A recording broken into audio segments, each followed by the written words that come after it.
dos casos de pedofilia com pai e padrasto é tipo beira 80%, não é isso? 70 mais e pouco, de 80%. Mais de 90% com mais pai de e padrasto? 90%. Eu vi que era um número infantil, altíssimo. Eu acho que é isso. Acho que não sei quanto de familiar e dessa porcentagem, 90% pai e padrasto. Acho que era isso, então.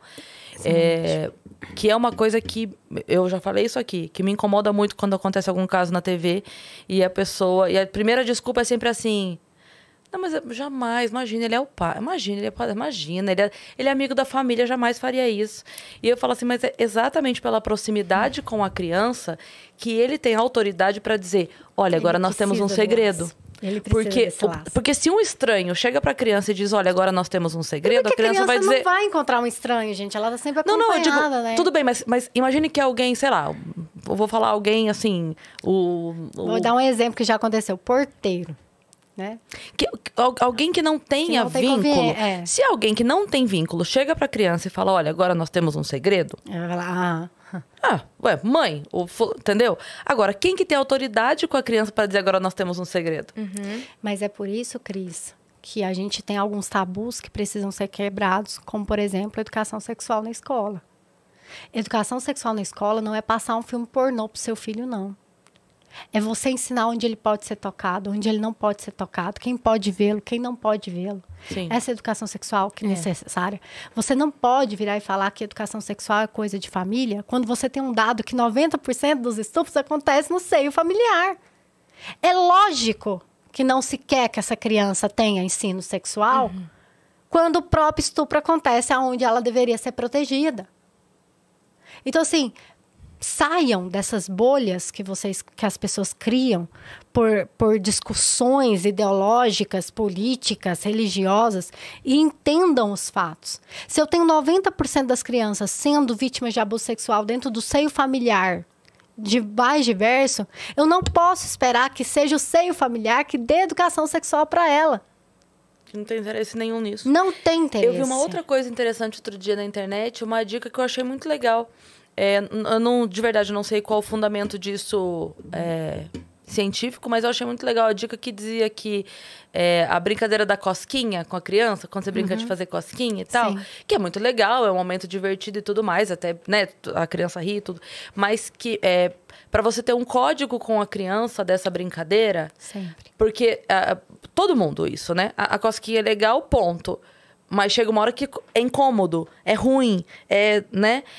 Então, assim, para você ter... E respeitar. Pra criança entender que quando uma coisa é desagradável e ela diz não, aquilo tem que parar imediatamente. Ela não tem mais que continuar aceitando aquilo que começou como sendo algo bom, mas que passou a não ser. Porque muitos ataques de pedófilos começam assim, como sendo algo bom, porque a biologia do corpo não entende a psicologia do ato. Sim. Então, o corpo da pré-adolescente ali, o toque, ele é gostoso. Ele é gostoso, o toque. Sim. E ela entra num conflito, e eu sei porque eu passei por isso, a gente entra num conflito de tipo assim... Mas se é errado, por que é bom? E se é bom, por que é errado? E aí eu não sei se eu denuncio ou não, se eu reclamo ou não, porque meu corpo tem uma reação. Meu corpo gosta, eu gosto da pessoa, eu tenho um relacionamento com ele. Mas eu não me sinto bem, apesar... Pera, é estranho. Calma, e a criança não tem como lidar com esse conflito de informações. E é muito difícil porque começa como algo legalzinho. Porque é um carinho. E é por isso o carinho vai evoluindo até uma hora que ela não sabe mais. Então é importante instruir isso. E é por isso que 80% das pessoas que foram estupradas, elas só vão ter consciência disso depois. Muito depois. Muito depois. Então, assim, às vezes eu vi casos que me chamaram muita atenção na mídia. Eu lembro quando a Dani Calabresa, ela denunciou a situação, que a primeira coisa que falaram era do lapso temporal. Por que só agora? Quem é você para julgar o que é uma mulher abusada? Quem, sabe? Primeiro, a mulher, ela não se enxerga. Ela não quer se enxergar. Ninguém quer ser vítima. Exatamente. Porque vítima dá a noção de fragilidade, estupidez, de ser passada para trás. Ou de que você...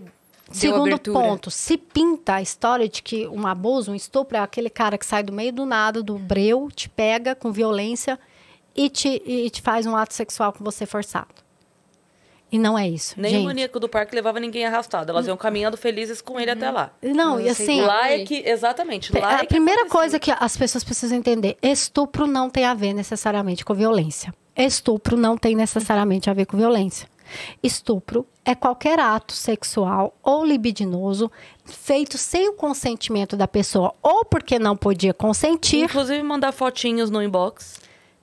que não podia consentir, ou que consentiu sobre erro, ou ainda em uma situação aí de vulnerabilidade.